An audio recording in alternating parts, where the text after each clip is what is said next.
Bueno, hola a todos y todas, bienvenidos, bienvenidas una vez más al canal. Vamos a seguir adelante en este primer vídeo del año, en el pequeño curso que estamos realizando en torno a las relaciones entre eso que se viene llamando la metamodernidad y el cine, que en el caso de hoy vamos a encajar en la muy espinosa cuestión de la epistemología, que es ya el palabra en sí, ya imagino que a más de uno y a una le habrá puesto los pelos de punta. Claro, antes de pensar si se puede hablar de una epistemología del cine metamoderna o de una teoría del cine metamoderna, que es algo que habrá que estrujar en su momento, hay que dar un pasito antes para reflexionar sobre qué propone por epistemología la metamodernidad.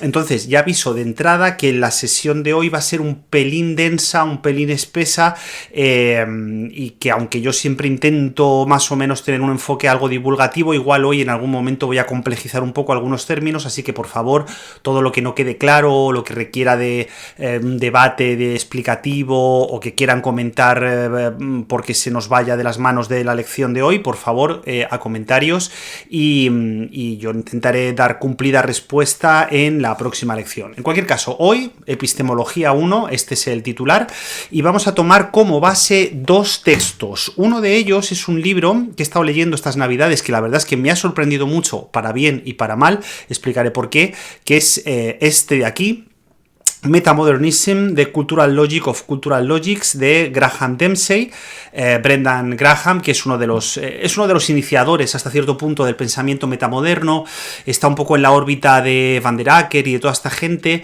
y sobre todo está especializado como Josephson Storm, está especializado en teoría de la religión, en estudio de cultos, religiones, sectas y tal.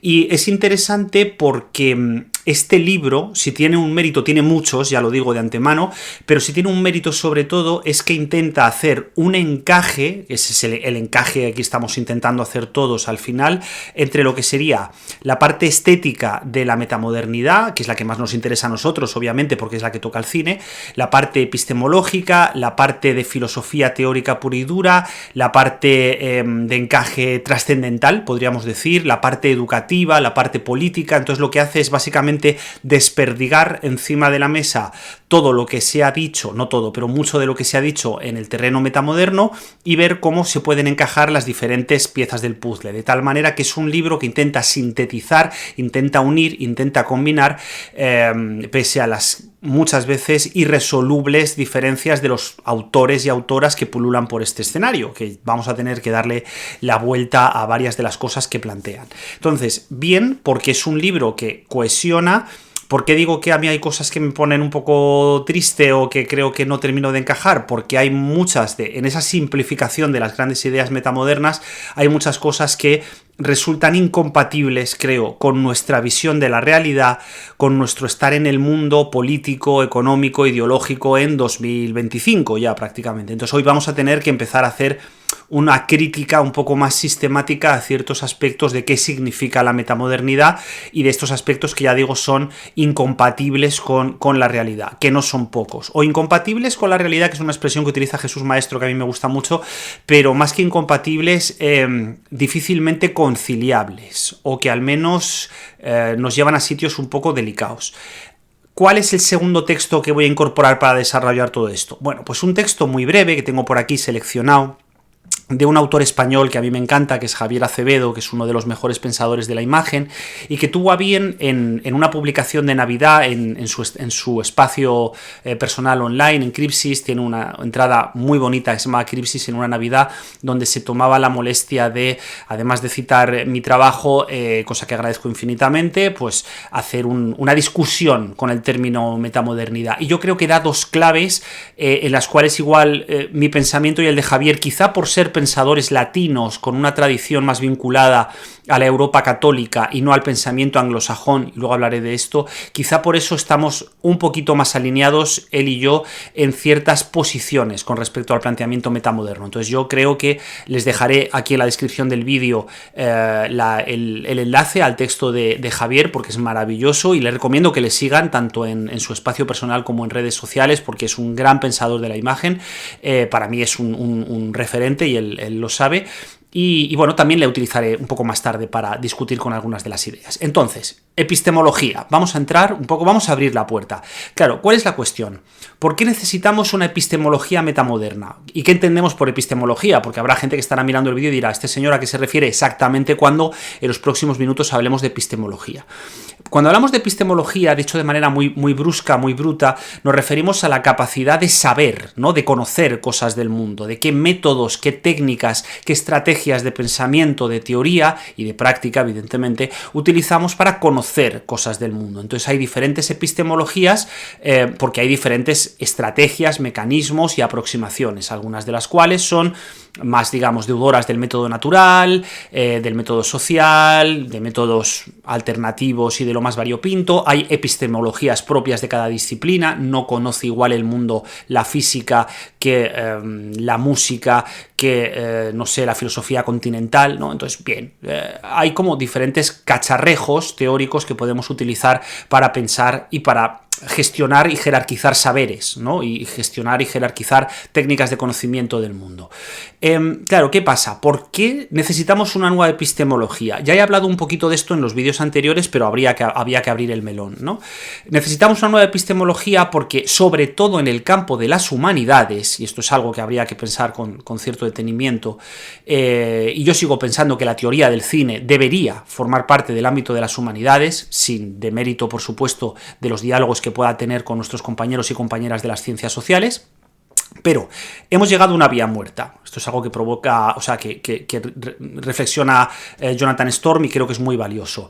Hemos llegado a una vía muerta que se ve claramente en el descenso absoluto de estudiantes en las carreras de humanidades, en las carreras vinculadas a la filología, a la arqueología y a todas aquellas que no tienen un anclaje más orientado hacia las ciencias sociales, en el caso de lo que antes se llamaba letras, o en el caso de las ciencias naturales, en lo que antes se llamaba ciencias. Pero claro, esta vía muerta, este descenso, este enflaquecimiento de la academia, de los profesores, profesoras, de las cátedras, del número de alumnos y alumnas que entran en nuestras aulas, tiene evidentemente una justificación estrictamente pragmática, mercantilista, quiero decir, evidentemente es mucho más difícil ganarse la vida, se supone que habría mucho que discutir, como, no sé, como arqueólogo, como filólogo. En principio parece más difícil ganarse la vida que como física o como experta en, no sé, biomedicina o váyase usted a saber, otras disciplinas cuya aplicación teórica profesional es inmediata. Pero además de eso, que es innegable y que habría mucho que discutir sobre hasta qué punto esto es una consecuencia nefasta de la universidad anglosajona, que habría que abrir otro melón ahí. Además de eso, hay otra idea clave, ¿no? Y es que en el momento en el que se aceptó que la deconstrucción, sobre todo en la posmodernidad, el planteamiento relativista posmoderno y específicamente las técnicas deconstructivas se aceptaron como la vía regia para el pensamiento académico, como la manera, digamos, normativa, y no hay que olvidar que hoy en día la deconstrucción es una manera de normatividad. Esto creo que está fuera de toda duda, pero si alguien no lo tiene claro no tengo ningún problema en explicarlo la clase que viene. Pero en el momento en el que se acepta que la deconstrucción es esa vía regia normativa para pensar las disciplinas se agotan. O sea, quiero decir, en el momento en el que tenemos que invertir 4 cursos en pensar qué es el arte, qué es la música, qué es la filosofía, qué es el no sé cómo, y utilizamos técnicas deconstructivas que no permiten realmente sintetizar, sino que lo que hacen es destruir porque carcomen por dentro. Esta es la teoría de Josephson Storm, que yo hasta cierto punto comparto, ¿no?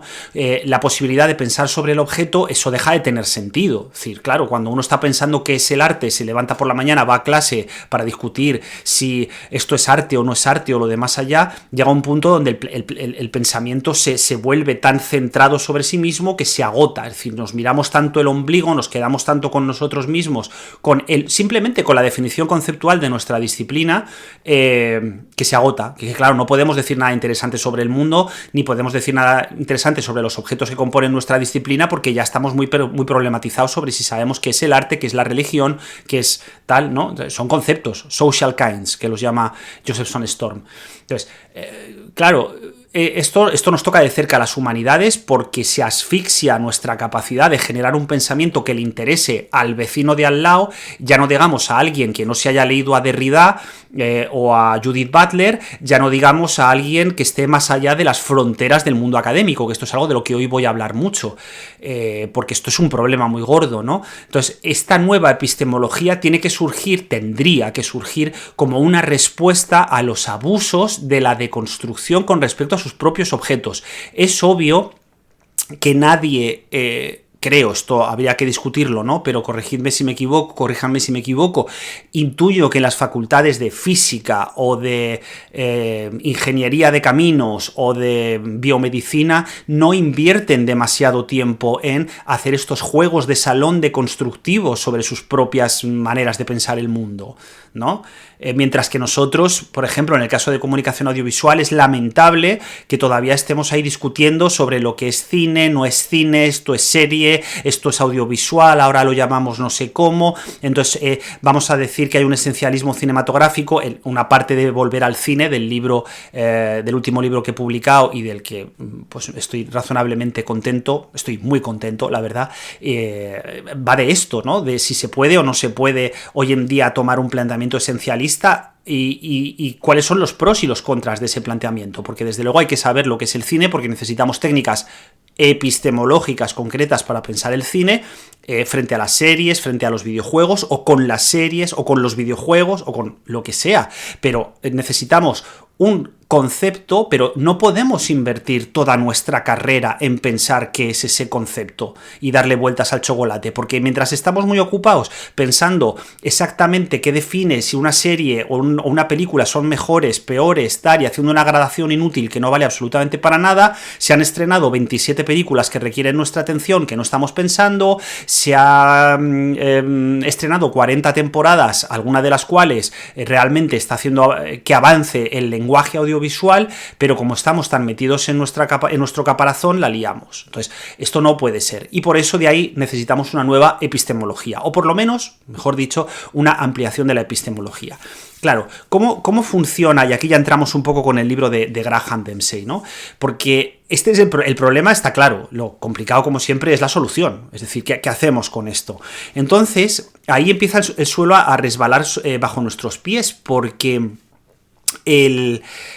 por un lado hay grandes chispazos de pensamiento en esta idea, ¿no? En la idea de que hay que hay que separarse de esta especie como de pensamiento estéril, académico, cerrado sobre sí mismo, pero quizá la respuesta que se está ofreciendo desde ciertas posiciones metamodernas tampoco parezca muy sensata por una razón muy sencilla, porque no vemos sus frutos. Porque ¿dónde están sus frutos? Es decir, el libro de Josephson Storm es estupendo, o el libro de Graham Dempsey es estupendo, pero estoy deseando ver a qué análisis concretos lleva y qué resultados teóricos concretos ofrece. Sobre el papel te lo aguanta todo. No es como, por ejemplo, el libro de Jones que hablé hace unas semanas de el metamodernismo y Slasher. Podemos no estar de acuerdo con algunas de las cosas que él plantea, pero desde luego el tío tiene unos objetos de estudio muy claros, hace unos análisis que puedes discutir con ellos y tienen un resultado aplicado, que puede ser interesante para cualquier persona que le guste el cine de terror, etcétera, etcétera. ¿Qué es lo que pasa? Que cuando hablamos de epistemología con mayúsculas, de filosofía con mayúsculas y de teoría con mayúsculas, pues está muy bien que esta gente haga una enmienda a la totalidad y busque un nuevo marco de pensamiento, pero no se trata solo de pensar cómo es esa teoría de la teoría y utilizar estos juegos de palabras que a mí me ponen nerviosísimo, ¿no? De construir la deconstrucción, negar la negación, ampliar la ampliación, hacer la metamodernidad de la metamodernidad. Miren ustedes, eso no significa nada y no es operativo para nuestra vida real cuando nosotros tenemos que pensar una película o impartir una clase o dar una tutoría o dirigir un TFG, ¿no? Entonces, es el problema de siempre. La filosofía, en tanto es un saber de segundo grado, muchas veces fracasa a la hora de realizar un ejercicio real de contacto con la realidad. Nunca mejor dicho, un ejercicio concreto de contacto con la realidad. Dicho esto, ¿cómo funciona el planteamiento epistemológico metamodernista según la síntesis de Graham? Bueno, es interesante interesante y vamos a ver pros y contras. En primer lugar, es un mecanismo epistemológico que funciona con iteraciones, funciona gracias a las iteraciones. ¿Esto qué quiere decir? Si han visto el comienzo de Heretic, que es una película muy interesante, en su primera mitad. Luego la película se va a tomar por saco y es una lástima, pero la primera mitad de Heretic a mí me gustó muchísimo. Si han visto, ya digo, la primera mitad de Heretic, el concepto ya les tiene que sonar. Es un concepto que creo que va a ser interesante en los próximos años, el concepto de iteración, ¿no? Claro, digamos que nosotros ahora digo, cada uno de nuestros, en tanto investigadores, académicos, pensadores, tenemos unas herramientas para pensar nuestro objeto de estudio. Entonces, es como que en ese objeto de estudio sabemos más o menos si tenemos unas herramientas semióticas, si tenemos unas herramientas de estudios culturales, si tenemos unas herramientas de análisis formal, si tenemos unas herramientas, no sé, las que sean, cada una con las suyas, para pensar una peli, ¿no? Voy a hablar de cine, concretamente. Voy a empezar hablando de cine. De tal manera que, por ejemplo, en mi iteración, ¿no? En mi primer paso, mis herramientas, yo llevo, pues eso, 20 y pico años construyéndome un armazón teórico basado en la forma fílmica, con referencias semióticas, pero que también he tenido que tener algún contacto pues con el psicoanálisis fílmico o con, no sé, con los estudios culturales o con otra serie de cosas, pero mis herramientas principales son las de reflexión sobre la forma. Y son las que sigo trabajando hoy en día. Entonces, ¿qué pasa? Ese es, por así decirlo, como un círculo que me rodea y que me permite a mí decir algo sobre la película. Hasta ahí bien. Pero el momento en el que estamos en esta especie como de corrimiento de tierras o de duda metódica cultural, de pronto es que yo ya no puedo estar solo en mi isla. La palabra isla se utiliza mucho, la utilizamos sistemáticamente. La pequeña isla desde la que yo pienso mis películas tiene que estar conectada, se tiene que conectar con la del vecino, y con el del vecino de enfrente, y con el del vecino de al lado. Y ahí empieza la cuestión de las iteraciones, ¿vale? Esto lo vemos sistemáticamente, por ejemplo, en las escuelas de pensamiento, ¿no?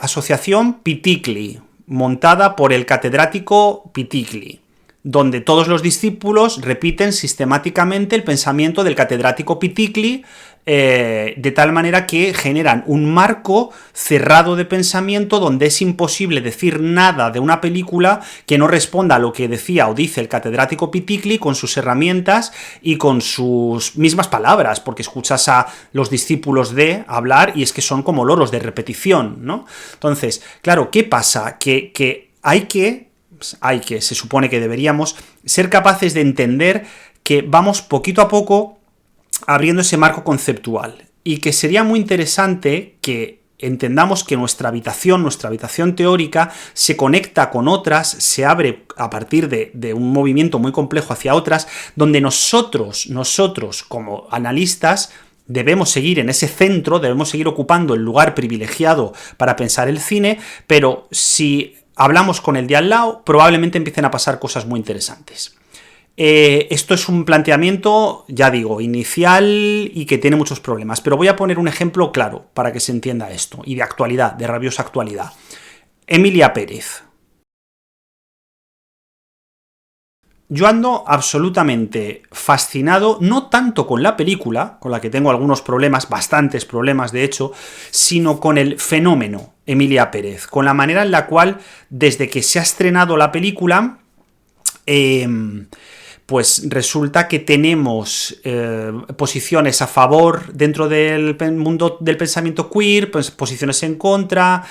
Paul Preciado ha publicado un texto muy interesante en El País hace unas semanas. Desde México también se han publicado análisis anticolonialistas muy, muy interesantes. Ha habido debates formalistas, ha habido debates en términos de la historiografía del cine. Entonces, claro, la película de pronto ha generado una cacofonía social donde nos damos cuenta de la suma de posibles interlocutores que tiene la película. La película es evidentemente, es una película filmada por Jacques Audiard con una serie de decisiones, y luego a partir de ahí, como si fuera una especie de lasaña teórica, estamos viendo cómo conviven un montón de iteraciones sobre lo que se puede decir de la película y sobre la cantidad de posiciones que se pueden adoptar con respecto a la película. Y las fricciones que salen entre ellas, ¿no? Porque, claro, no es lo mismo leer Emilia Pérez desde una disciplina formalista donde solamente nos interesan los trabajos, digamos, de cámara, o un planteamiento intertextual donde deberíamos conectarla con el musical convencional que ya se está haciendo, el musical clásico de Hollywood, el musical posmoderno, Annette, no sé qué, toda esta cuestión. Que de pronto empezar a meterle otra capa donde la cuestión del cuerpo y de la visibilización de ciertos cuerpos se convierte en un debate, la criminalización. Entonces, por ejemplo, ahí se ven los agujeros, ¿no? El tema de Preciado. Por ejemplo, el texto de Preciado es de una enorme, aparte de una... A mí me suele interesar mucho, aunque estoy muy poco de acuerdo con muchas cosas que propone, pero me gusta mucho leerle y ver cómo escribe y cómo piensa, porque me parece un pensamiento muy vivo, ya digo, aunque sea a la contra, ¿no? Para algunas cosas. Entonces, el texto de Preciado es muy preciso, tiene una herramienta epistemológica basada en lo queer muy precisa, pero, por ejemplo, a Preciado no le interesa en absoluto ni la relación entre Emilia Pérez y el género cinematográfico, ni la relación con la historia del musical, ni desde luego hace ningún tipo de análisis formal, lo que no hace que su texto sea menos valioso, simplemente es un texto que no habla de muchos aspectos específicamente cinematográficos y que acusa a la película no de ser una mala película, acusa a la película de no coincidir con el ideologema que él cree que tiene que tener, que es un ideologema muy preciso. Y esto se puede estirar, ¿no? Pero claro, uno coge la propia película de Preciado, la de Orlando, el Orlando que filmó hace un par de años, al cual yo ya me posicioné con cierta crítica a la película porque me parece que tiene problemas muy gordos. Uno coge cómo está filmada la escena del restaurante de Emilia Pérez y la escena del baile en la consulta del psicoanalista de Orlando, por poner dos números entre comillas musicales, entre comillas, y ahí ve que efectivamente la cuestión formal se descojoncia, porque Preciado no sabe dónde poner la cámara, no le interesa nada, lo que le interesa hacer es un pastiche basado en herramientas de la modernidad, mientras que Odiar lo que pretende hacer es un espectáculo posmoderno. Ya está, ya la hemos liado, o sea, porque ya ahí se ha generado el cortocircuito textual simbólico, entonces la cosa se rompe. Es obvio que una película como Emilia Pérez no le podía gustar a Preciado, es absolutamente obvio. Pero volviendo a esa lasaña de capas, ¿no? La epistemología se supone que debería ser esa especie de flujo de conocimiento que se va trenzando entre los distintos actores y que va haciendo que se amplíe de alguna manera la sala en la cual nosotros hablamos de las películas. Esto está muy bien, claro, así sobre el papel, repito, esto está muy bien, porque el planteamiento epistemológico metamoderno surge de no podemos encontrar la verdad, o sea, no vamos a decir la verdad sobre Emilia Pérez, es imposible. No lo pretendemos, evidentemente, pero por otro lado y en paralelo podemos como juntarnos, generar diferentes comunidades, volvemos otra vez a las comunidades de gusto, pero diferentes capas de interlocución de diferentes saberes y ver qué puentes trazamos desde los distintos aspectos. Esto es la teoría. Ahora voy a ponerle yo la crítica a este planteamiento epistemológico. Primero, esto que está muy bien promete, o por lo menos en los autores y autoras que están a favor de esta cuestión, promete una mayor profundidad de cara a la comprensión de películas, o comprensión del mundo, pero yo siempre hablo de cine, ¿no? Es decir, si nos juntamos 5 o 6 y hacemos que nuestro scope, como dicen los anglos, ¿no? Nuestras herramientas, nuestro horizonte teórico se fusione, vamos a conseguir una visión profunda de la película. En realidad, no creo que sea así, y de hecho ya dedicaremos una sesión entera a hablar sobre complejidad y metamodernidad, que es un temazo, pero yo tengo mis dudas porque todos sabemos que si sabes un poquito de psicoanálisis, un poquito de análisis formal y un poquito de feminismo y un poquito de no sé qué, y lo metes todo en la coctelera, lo que te suele salir es una chapuza como un castillo de grande, de texto teórico y de pensamiento, ¿no? Y esto lo vemos en todos los papers que se empeñan a citar a Deleuze y se empeñan a citar al uno, al otro, se han leído 3 páginas de cada uno, Benjamin, siempre tiene que estar Benjamin, Deleuze, a ser posible Butler, y hacen así, tiqui, tiqui, tiqui, tiqui, y algo te sale, y lo que te sale es un churro teórico, porque no tiene profundidad. Esto es lo que Dumitrescu, que es una teórica de las pre-metamodernas, por así decirlo, Alexandra Dumitrescu, llamaba la pluralidad, el pluralismo integrado, que está muy bien, si es que ya digo, sobre el papel está muy bien, pero es que necesitamos gente experta solo en semiótica, solo en estudios de género, solo o principalmente, y la profundidad no surge de ampliar el espectro de los saberes, surge en tomarse en serio cada uno, cada una, su propio saber, y a partir de ahí ver si se puede hacer algo con el del vecino. Claro, en el planteamiento metamoderno yo esto no lo veo porque, claro, se pone tanto el énfasis en el encuentro, la experiencia, lo afectivo, el nos sentamos a hablar, que es de, bueno, está muy bien, pero tendremos que estudiar, ¿no? O sea, tendremos que tener fundamentos semióticos fuertes, tendremos que tener fundamentos, no sé, técnicos fuertes, porque si no la cosa se queda absolutamente deslavazada. Entonces, eso por un lado. No creo que, al contrario de lo que dicen, este planteamiento epistemológico de profundidad, creo que es al revés, creo que va a generar una levedad que se ve, por ejemplo, y esto ya me meto en un jardín, esto es lo que decía Rancière, ¿no? Esto es la movida que Rancière va repitiendo libro tras libro, El maestro ignorante y sobre todo El espectador emancipado, que son libros que aguantan muy mal el paso del tiempo, a mi juicio. O sea, yo leí hace poco para una cosa que estaba escribiendo, volví a leer El espectador emancipado y casi me sangran los ojos, ¿no? Que al final es una cuestión de dar confianza o no dársela al espectador, al teórico o a la comunidad de teóricos. Entonces, como yo soy muy pesimista, y luego hablaré sobre el texto de Javier que va en esta dirección, claro, esta movida de que todos vamos a ser muy listos porque vamos a compartir una comunidad, porque entre todos nos vamos a poner de acuerdo, pues si lo estamos viendo con Emilia Pérez, que esto no es así, que en realidad estamos compartiendo los textos que nos dan la razón, los textos que nos gustan a nosotros, los que refuerzan nuestra posición, y atención que voy, que esto es lo que la metamodernidad no quiere saber nada, los que refuerzan nuestra economía, nuestro nivel adquisitivo, nuestra capacidad cultural y lo que a nosotros nos mete el dinero en el bolsillo o nos da poder.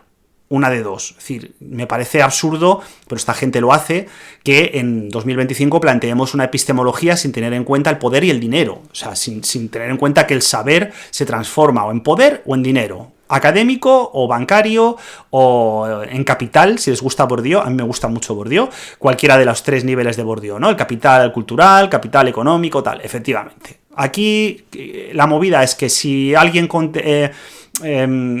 Preciado tiene unos intereses, la comunidad de críticos mexicana tiene otros intereses, la gente que está defendiendo Emilia Pérez desde la forma tiene otros intereses, o sea, aquí todos tenemos nuestros intereses y no está mal, pero claro, ¿cómo los vamos a encajar todos para decir una epísteme y para hacer un marco de conocimiento sobre el cine? Pues si lo supiera sería millonario, entonces tengo mis dudas, ¿no? Eso por un lado. Segundo problema que a mí me plantea esta epísteme, ¿no? Esta manera de conocimiento.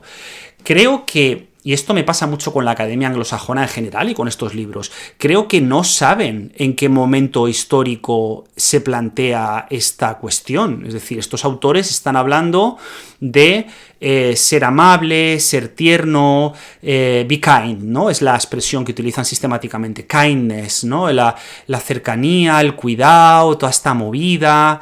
Y es de una ingenuidad, o sea, pensar que realmente se hace teoría desde exigirle a la posición a la gente de ternura, ¿no? Y es como, ostras, que no hay que leerse todos los días Más allá del principio del placer, o no hay ni siquiera que ser freudiano para saber que ahora mismo los mecanismos de saber y los mecanismos políticos, ideológicos y de culturales en general están absolutamente alejados de este concepto y de lo ñoño y lo cookie y lo no sé qué, o sea, para trabajar con sensatez. Si alguien quiere hacer teoría Mr. Wonderful, adelante, no hay ningún problema, pues que piense que las energías del mundo le dan la razón y que el mundo es un lugar armónico y bonito en el que habitar, ya está, no pasa nada. Pero a poco que uno viva en contacto con la realidad, sabe que eso no funciona. Y en el caso de la academia es mucho más grave. Quiero decir, que sean universitarios, profesores universitarios,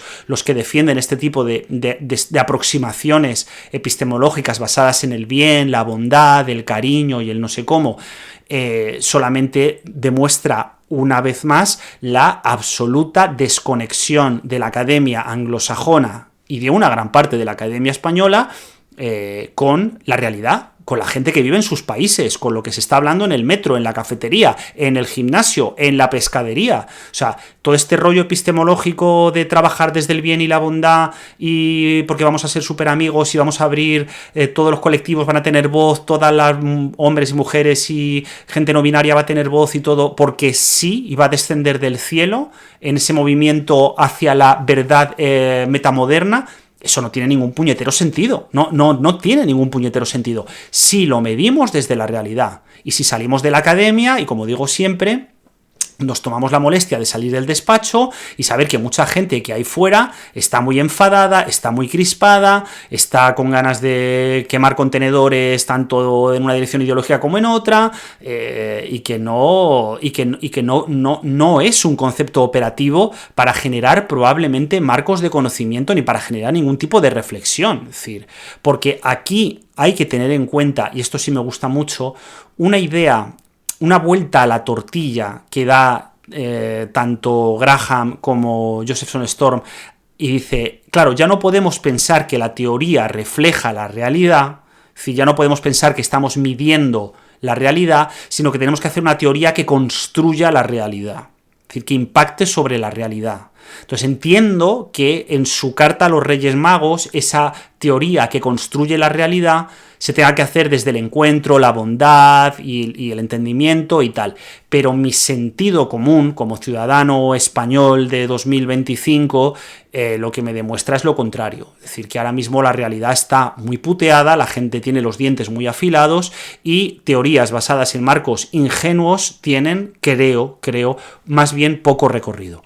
Pero en el caso del cine, ya digo, hay como que girar, ¿no?, esta idea y decir, vale, ¿cómo lo hacemos? Porque es evidente que el cambio epistemológico está teniendo lugar. ¿Cómo lo hacemos? Bueno, pues tenemos que operar con él. Es decir, tenemos que generar unas ideas sobre el cine que no caigan del lado de lo ingenuo, que no caigan del lado de lo cookie y que no se dejen arrasar como por esta idea de que el mundo va a ser bueno, ¿no?, sino que construyan la realidad, ayuden a construir la realidad con un planteamiento sólido. Es decir, Perfect Days, ¿no?, por poner un ejemplo. Es decir, trabajar películas donde se abraza la complejidad del mundo, se abraza la complejidad de lo real, sin negarse en ningún momento a perder la esperanza. Y aquí me voy y me abro el texto de Javier, que es súper potente, ya digo. Tras una introducción que es muy valiosa, voy a leer el párrafo porque me va a dar mucho juego. Javier dice lo siguiente, dice: estos años he leído bastante sobre el fenómeno, habla de la metamodernidad, y creo que se trata de una corriente que incurre en algunos de los vicios del posmodernismo pese a sus diferencias radicales. Totalmente de acuerdo. Dice, a saber, ese posicionamiento moral que mira todo desde arriba y esa necesidad casi patológica de acudir a grandes narrativas, esta vez en forma de supuestos movimientos sociales anti-establishment para legitimar su presencia histórica. O sea, la ha clavado completamente. Dice, la realidad es que nunca comprendí esa ambición de trascender el tiempo de uno, por eso quizás siempre me he refugiado en el misticismo renacentista y el escolastismo medieval. Apunta, ¿no? Es que es muy bonito lo que dice. Claro, aquí Javier está lanzando el dardo en el centro de la diana, es decir, cómo podemos realmente, con precisión, utilizar marcos de conocimiento del mundo que no arrastren ese vicio posmoderno, esos vicios posmodernos que él señala cuando están en el corazón de ciertas lecturas de la metamodernidad, ¿no? Es decir, hablando mal y pronto, el tema de que todos nos vamos a encontrar en un mundo teórico de ideas similares solo es válido, y agárrense a la mesa, cuando damos por sentado que el resto va a estar de acuerdo con nosotros. Es decir, y que puede generar puentes con nosotros. Pero claro, en el momento en el que está en la isla de al lado no puede tender puentes conmigo porque los planteamientos epistemológicos son absolutamente opuestos, ¿qué hacemos ahí? Es decir, está claramente el riesgo de que unos, por un lado, construyan la realidad, otros, por otro lado, construyan otra realidad con conceptos de verdad absolutamente incompatibles entre sí, por mucho que ambos digan que van hacia el mismo lugar y que es el movimiento del conocimiento el que te hace seguir para adelante y tal, pero claro, en el momento en el que eso choca, la metamodernidad no responde a qué hacer con la fricción, que es que este es el punto ciego, que el pensamiento en tanto está vivo fricciona Y aquí, aquí es todo, no, nos vamos a encontrar, vamos a unir metodologías, vamos a generar simbiosis, como lo llaman, arquiepistemología, arquiteoría, ¿no? Que es algo así como, vamos a juntarnos uno que toca la zambomba, un ingeniero técnico, un astrofísico y un experto en poesía medieval y vamos a ver qué sale. Este tipo de experimentos que vienen de la universidad anglosajona, yo los sufrí cuando daba clase en la universidad privada, porque pensaban que era la panacea y no funcionó nunca. No salió ni una sola idea universitaria valiosa de juntar a 4 personas de 4 disciplinas distintas y encerrarles en una habitación a ver qué geniales ideas tenían. Nunca funcionó, jamás en la vida, ¿no? Entonces, claro, creo que reivindicar el concepto de profundidad y de responsabilidad teórica es, a mi juicio, mucho más útil, desde un planteamiento que no sea optimista. Porque esta es la cuestión. Claro, es que el propio Javier lo plantea en el texto, ¿no? Cuando él empieza escribiendo, nunca he sido optimista, pero siempre he tenido esperanza, ¿no? Entonces dices, claro, el optimismo creo que está muy bien para los poemas de Mario Benedetti y para las películas de Jean-Pierre Jeunet, pero es poco productivo a la hora de exigir un pensamiento cinematográfico riguroso, que es un poco el problema sobre el que estoy dando vueltas y se dan cuenta todo el rato, cual aspa metamoderna, ¿no? Es decir, al final la metamodernidad, de alguna manera, nos está invitando a deshacernos del rigor. Y esto es un problema gordo, porque es ya lo que le faltaba a la universidad. Es decir, ya lo que nos falta es que nos digan que encima... volvemos al concepto de bricoleur de Rancière, que hablaba unos momentos, ¿no? Que Luis Alonso, el teórico de cine, le mete un guantazo con la mano abierta en un artículo maravilloso que publicó en la revista Shangri-La. Claro, el bricoleur es el chapuzas de toda la vida de Dios, que es el que hibrida y el que no profundiza como toca en el objeto de conocimiento. Para mí, ¿de dónde viene esa esperanza de la que habla Javier, que va contraria a todo optimismo? En el hecho de que ahora mismo estemos debatiendo sobre Emilia Pérez. El hecho en sí, al margen de la película. ¿Por qué? Porque eso demuestra que el cine, que las películas, que las experiencias estéticas audiovisuales siguen teniendo la capacidad de generar efectos sobre la realidad. Y al contrario de lo que se nos suele vender, no son herramientas del mercado del ocio para que invertamos nuestro tiempo, ni se han pasado de moda, ni ay Dios mío, ahora lo que se llevan son otras cosas. No. Emilia Pérez sigue teniendo la capacidad de molestar mucho a mucha gente y de generar un debate público que trasciende no solamente los espacios habituales de publicación, la crítica especializada, ¿no? La de Liberación, en el caso de Preciado / El País, sino que de pronto sí que funciona a nivel comunitario. Aquí sí que lo veo, es decir, de pronto a mí me llega el texto de México y escucho a nuestros colegas del otro lado del charco reflexionar hasta qué punto las estrategias de odiar fracasan a la hora de hablar de México, o el dolor que les genera ese planteamiento del trauma, y yo aprendo mucho sobre el texto y realmente creo que profundizo en él mediante un proceso de escucha. Pero es que los textos que estoy leyendo que llegan de México son maravillosos, están muy fundamentados y están creados desde una perspectiva muy rigurosa de estudios coloniales y raciales, sobre los que yo no tendría ni la más remota idea, o sea, no podría pronunciarme sobre ellos.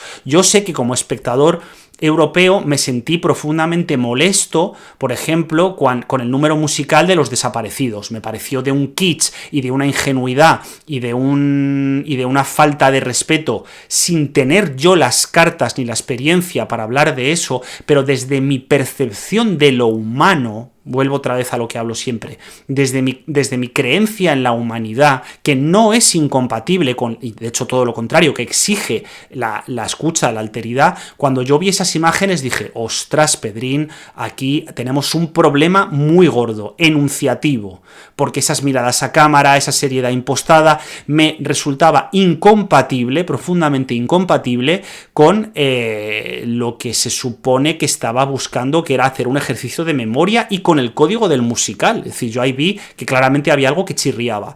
Cuando de pronto he leído a mis colegas, veo que efectivamente sus argumentos trabajan sobre el texto, el análisis que hacen de las letras de las canciones es análisis textual. para demostrar que efectivamente la película tiene problemas muy serios en términos discursivos e ideológicos. Claro, ¿cómo vamos a compaginar eso con voces acríticas que dicen, vale, da igual porque lo importante es que la película defiende lo que yo creo que tiene que defender?